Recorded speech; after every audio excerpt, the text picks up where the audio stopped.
எம்ஜிஆர் அவர்கள் கலந்து கொள்ளும் நிகழ்ச்சிகள் என்றால் அதில் பங்கேற்க வெளியூர்களிலிருந்தும் ஆயிரக்கணக்கான தொண்டர்கள் வருவார்கள். ஒருமுறை மதுரையில் ஒரு கூட்டத்தில் எம்ஜிஆர் அவர்கள் கலந்து கொண்டார். கூட்டத்துக்கு வெளியூரிலிருந்து வந்த சில தொண்டர்கள் இரவு திரும்பி செல்லும் போது வாகன விபத்தில் பலத்த காயமடைந்து மதுரை அரசு மருத்துவமனையில் சேர்க்கப்பட்டிருந்தனர். மதுரை நிகழ்ச்சியை முடித்துக்கொண்டு எம்ஜிஆர் அவர்கள் சென்னை திரும்புவதாக ஏற்பாடு. ஆனால் விபத்து பற்றி கேள்விப்பட்டு தனது பயணத்தை எம்ஜிஆர் அவர்கள் ரத்து செய்துவிட்டார். காயமடைந்த தொண்டர்களை சந்திக்க மறுநாள் காலையில் மதுரை அரசு மருத்துவமனைக்கு சென்றார் எம்ஜிஆர் அவர்கள். எம்ஜிஆர் அவர்கள் வருவது முன்கூட்டியே யாருக்கும் தெரியாது.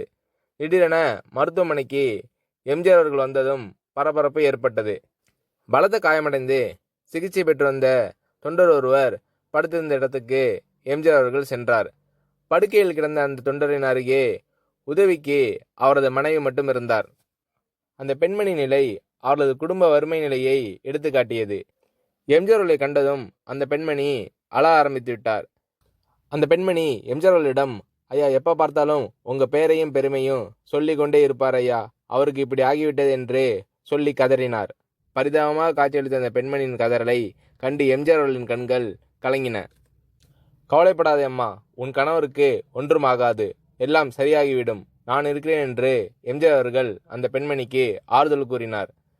அந்த வார்டில் இருந்த டாக்டரிடம் தொண்டரின் உடல்நிலை குறித்து விசாரித்து அவருக்கு நல்ல முறையில் சிகிச்சை அளிக்குமாறு கேட்டுக்கொண்டார் எம்ஜிஆர் அவர்கள்.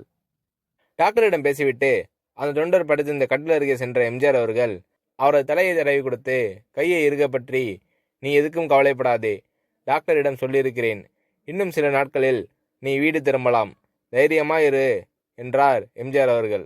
தனது அன்பான தலைவர் தன் கையை பிடித்து பேசுவதை பார்த்து உணர்ச்சி பெருக்கில் கூட சொல்ல முடியாமல் அந்த தொண்டரின் கண்களிலிருந்து ஆனந்த கண்ணீர் அருவியாய் கொட்டியது.